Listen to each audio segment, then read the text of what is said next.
for the press conference with Nick Mingione, Reeves Mingione, Ryan Nicholson, and Trey Boozer. Coach, if you don't mind, we will ask you to start with an opening statement. Yep. Thought it was a really good college baseball game. Two competitive teams. I thought their starter did a good job, and I thought Trey was just unbelievable in so many ways. Landing multiple pitches for a strike, moving the fastball in and out, threw it up and down. He was very, very special, and I thought our defense played a major part in this game. Our ability to make plays all over the infield was crucial, and obviously we got some timely hitting. None bigger than the guy standing right next to me, sitting right next to me, Ryan Nicholson, a Kentucky boy, to do that on this stage, pretty awesome. Okay, looking for questions for the student athletes. If you guys don't mind raising your hand and then identifying your name and outlet. We'll start in the front center. Daniel Hager, Kentucky Sports Radio. Ryan, you set the pace early with that 2-run home run. Just what'd you see on that? I felt like we gave ourselves some breathing room. Obviously, just kind of set the tone early. So really just going off of that, it felt obviously awesome, but obviously there was a lot to game to play with for the rest of it. So yeah, it was good to get it. It was good to get out to an early lead and kind of take a deep breath there after that. But it was just, kind of gave Pooh some breathing room there, really. With John in the middle. John Clay scenario. Trey, just talk about your performance, what you felt like was working for you well tonight. Yeah, I felt like just filling up the zone. I mean, I was trying to get ahead as much as possible, and fastball changeup combo was working really well today. Didn't really have feel for my curveball as much, but the fastball changeup really played today. Follow up on this. You were able to work out a couple of jams, especially that one in the second inning after Ryan's homer 2-0. How big was it, 1 out, bases loaded, to get out of that jam and keep that lead? Oh, awesome. It was awesome. My defense behind me, thankfully they were there to help me. And I don't really remember exactly what happened in that inning, but yeah, I was glad we got out of that. Ryan, I'm not sure if you know this or not, but it's your 19th home run in the season today, and I think that's tied for the most at Kentucky since Coach has been here. How special is it to kind of be in that category? I didn't know that. I didn't know any of those numbers. I mean, that's pretty cool to do that. Obviously, that's all well and good. And at the end of the day, when I'm done playing or whatever, that's something I can look back on. But right now, it's just try and barrel the ball up really, and try and put some runs on the board for my team. Really, that's all well and good, but that's whatever. John. For either of you guys, as Coach talked about yesterday, you guys had lost, had to come out of the losers bracket after that second game. How big was this to get this win and give you that you're just 1 win away now from the Super Region? I think the biggest thing is probably that we used 2 guys today. I think it really sets up, us for the rest of the weekend. What Poos did today was, absolutely spectacular, and Hag's coming in behind him, and we have a lot of fresh guys in the pen right now that we have, so I think that's probably the biggest takeaway, I think, from today's game at least. Yep, go ahead. Paul Novielli, 102.7 The Game. Talk a little bit about the game moving up, what effect, if any, it had, but also knowing that the weather was going to potentially be bad and seeing that crowd not only strong in the beginning, but sticking through that weather, and how that really fed you guys in the dugout during the game. I don't think it really I don't think the game moving up really affected us too much. I mean, we were going to be ready to play whenever, and then the weather. I mean, we have that weather all the time here. It seems like for every Friday, and sometimes Saturdays. The whole season it's just been raining and cold, and thankfully it was nice weather today for the temperature at least. And I just think we just knew that was our weather, and we just played how we play. Go up to the top left with Dick Gabriel. Dick Gabriel, SEC Network, for both of you guys. Come through the portal, there are players who were here successful last year, and you add to that, you do things you haven't done before. What's that been like, assimilating within one season and just ticking off all these different goals with guys who are your teammates for less than a year now? You're pulling it all together this week. Well, I think that comes really in in the grand scheme of things, talking about gelling together. I think that's a lot in the fall. I mean, we're out there together nearly every day. And then I think coming in as a transfer, I think for me and Poos especially, and a lot of guys also in that locker room who are transfers, like we have our own established identity already. We know who we are. We know what we're good at. And I think we excel at doing that when we came here. And yeah. We go to Jeff on the front. Great answer. Ryan, Jeff Drummond, Rivals.com. One of the big plays that Coach may have been referring to defensively, Peachik made the double play. What'd you see on that? It looked like he needed every bit of Yeah, whatever we talked about he had. we talked about this in the post game. Just a really athletic play from Petrie, and like he's been making those plays. I think he's made quite a few of them over the course of the season, and just something like that really at the start of I think was the top of the inning. Just really can give our team and Poozer a lot of momentum going forward. Especially it can suck the life out of the other team offensively. So I think that was just a big momentum swing, and that got a lot of boys going there. Coming over to the front right here. Matt seems line, I guess, for Trey, just on Illinois' lineup, just being so power-oriented and aggressive. Was that part of your game plan? Almost maybe use that against them, or what was your thought process in trying to get up and down their lineup? Just fill up the zone, throw strikes, get ahead as early as possible, and just stay our plan that we've been doing the whole season. Just attacking hitters from pitch one and trying to get that lead out. Okay. Trey, going back to the beginning of the season, you started out of the bullpen, and now at this point, a great start in the SEC tournament and a great start today. Could you've kind of foreseen that success earlier this year? No, I mean, you always want to do good. I mean, you don't ever know exactly how it's going to go, and everything doesn't always go as planned, but I'm glad it has gone the way it has, and just keep rolling, just got to keep going. Okay, at this time, players, you guys are free to go, and we'll take questions for Coach. Good job, guys. Bring your one. Thank you. Good job. Right. Start here on the front. Coach, you come out today and get that win. First Game 2 win in a regional since you've been here. Do you kind of feel like you got that monkey off your back? Yes. I told Kristen, I was like, took me 4 tries. 06, 17, 23, 24. Took me 4 tries. 4 tries. So happy. Just another thing that we haven't done before. And still obviously have a lot of baseball left. But yes, monkey off my back. It is gone. Don't bring it up anymore, okay? No, I'm joking.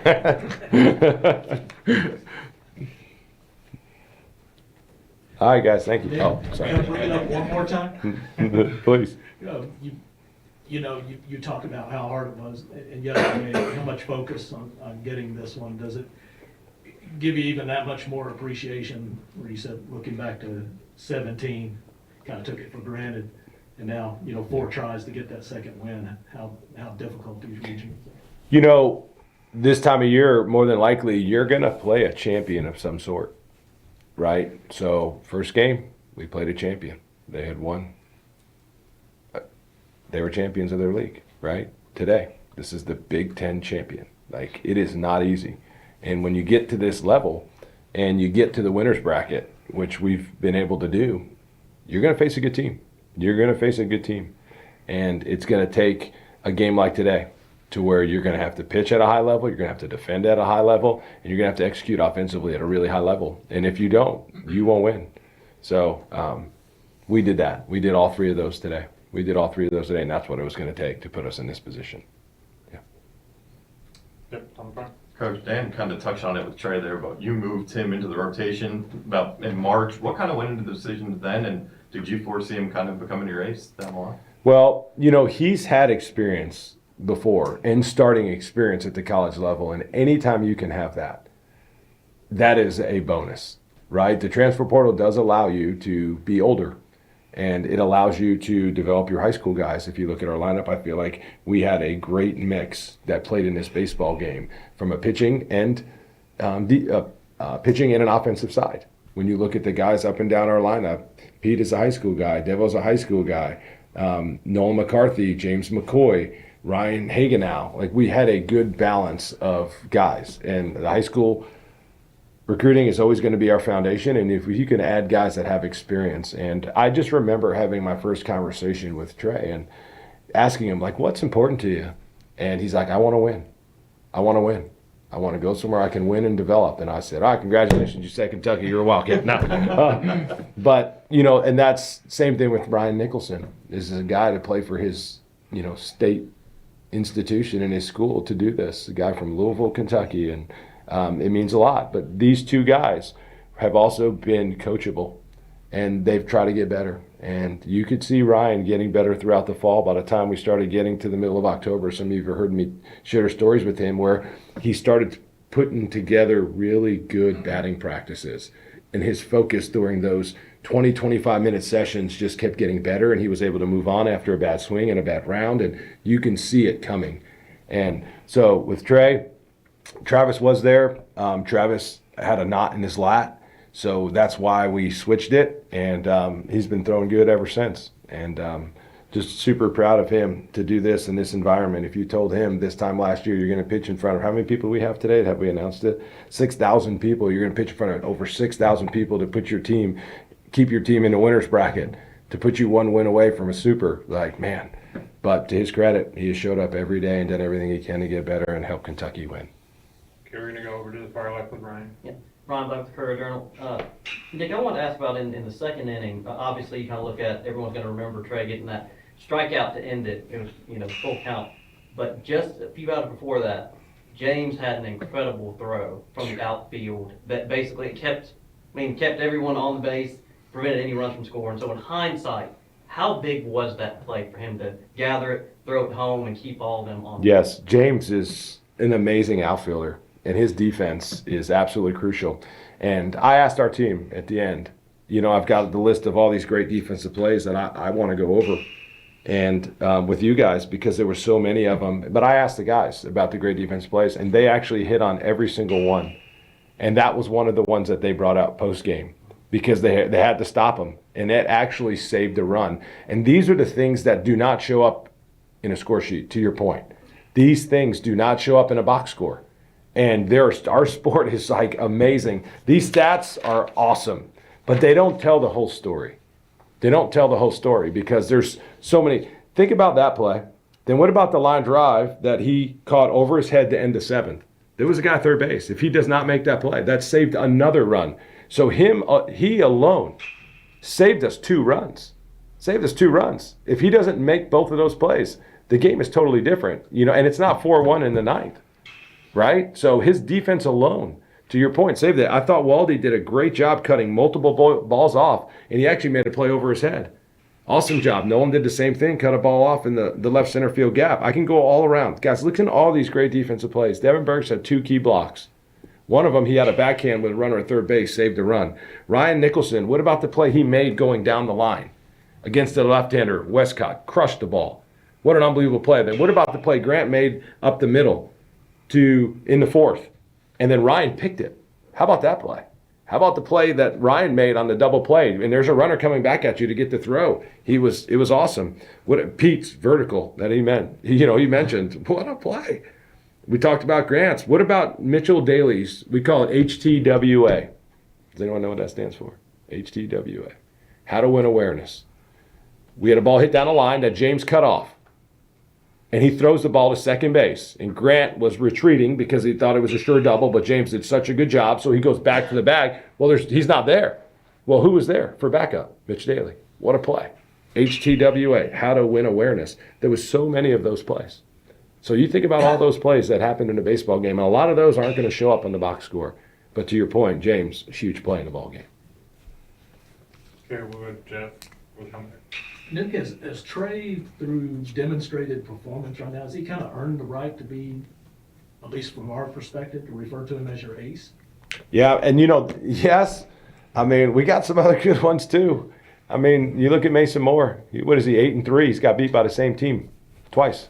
2 of his 3 losses are from the same team. That guy could be sitting at 8-1, But I'll let you guys decide what title or label you want to put on him. I like to think our ace, I like the thought of the most important pitcher on our team is whoever's on the mound at that time. That's the most important pitcher. They're our ace.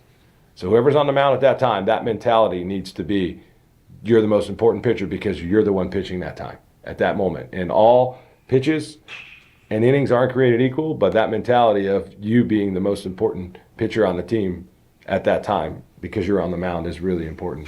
But if you want to call him Ace, I know he won't. He won't argue with you. You call him our Ace. Okay, John. Nick, back to the thing about the transfers.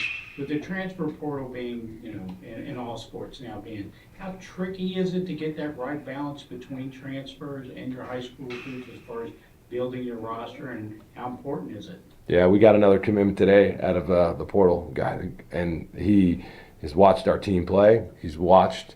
You have to be able to ask the right questions. There's recruiting and there's evaluating, and those are two different things.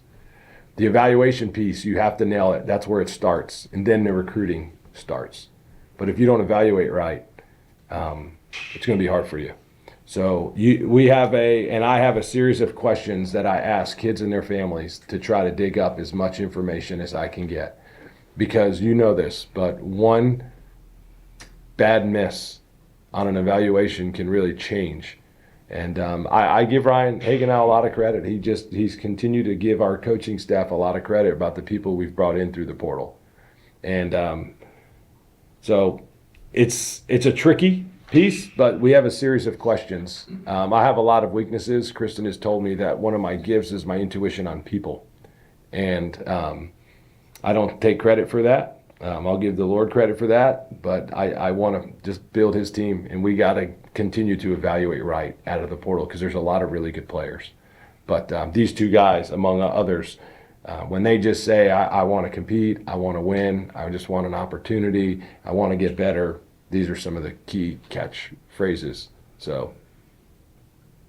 Okay. Rick Ranger, D1 baseball coach. How important has Ryan Walsh been for you at the top of the order, and how big was that two-run home run in the top of the ninth to give you guys a little extra breathing room? He, in a lot of ways, I feel two totally different hitters, but I feel a lot like him when we had Evan White.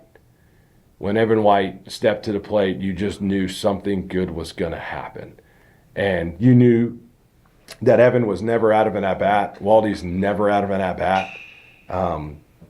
But he's special, and the guy behind him, too, is pretty amazing, too, and Pete. But we've up and down. This is 2 games in a row where everybody in our lineup gave us at least 2 good at-bats or more. Every guy.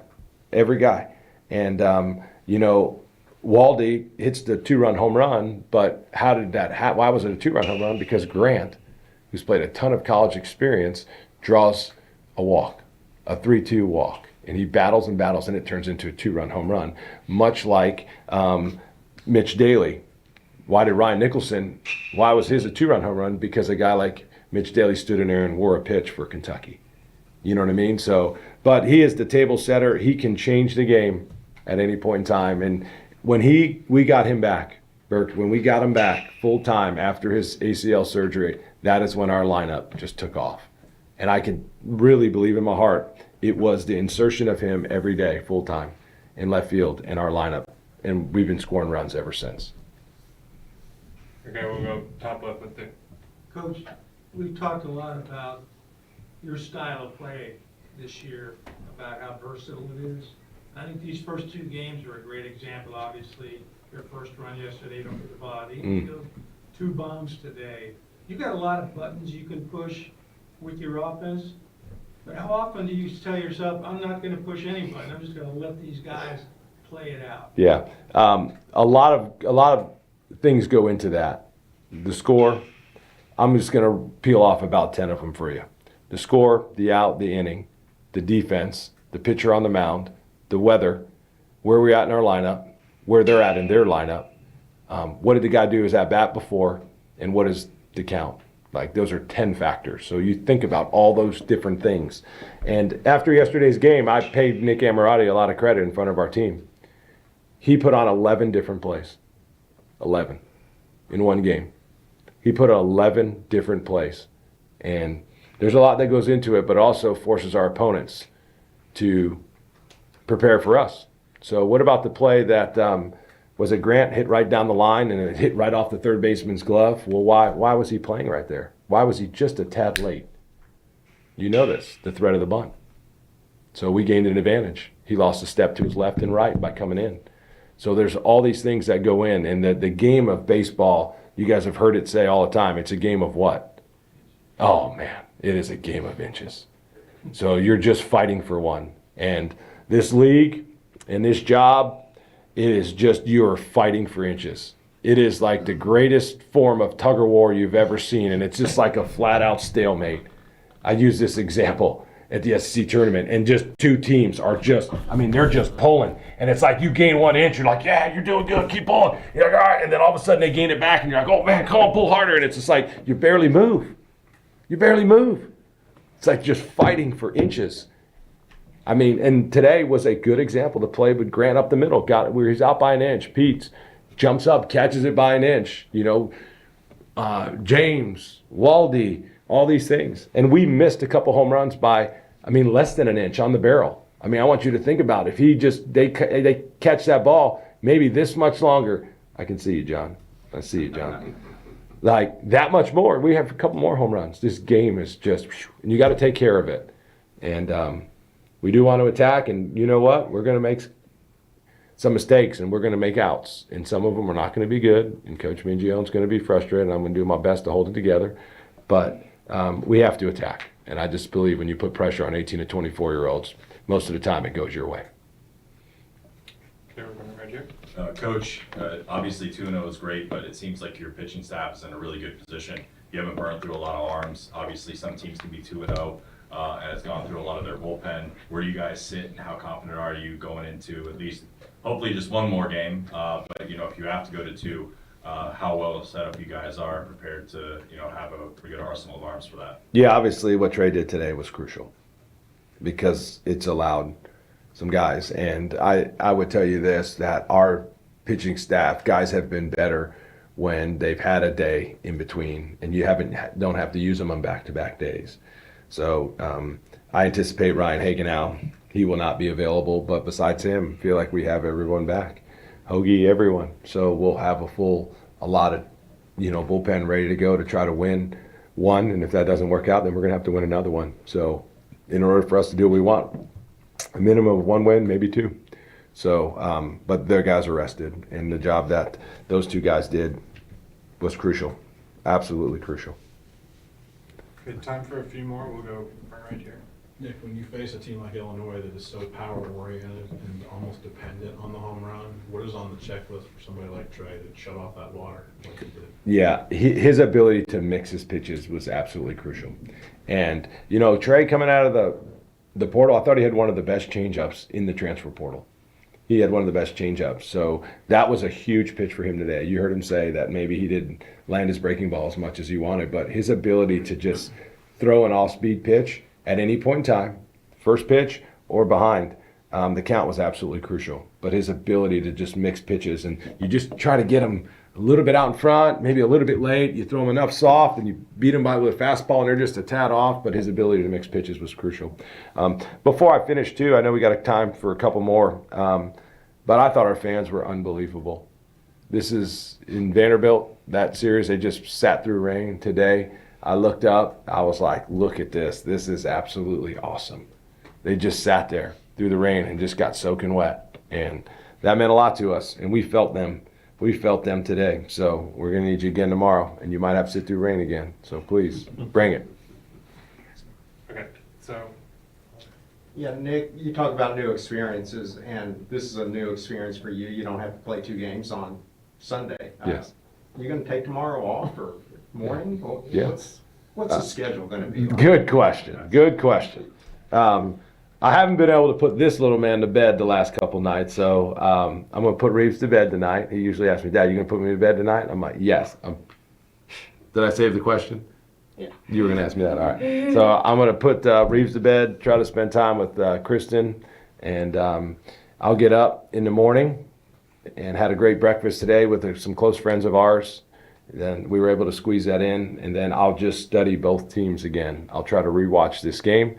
I'll make sure I'm sharp and fresh on Indiana State. Spent 4.5 hours on them last night after the game, preparing for them.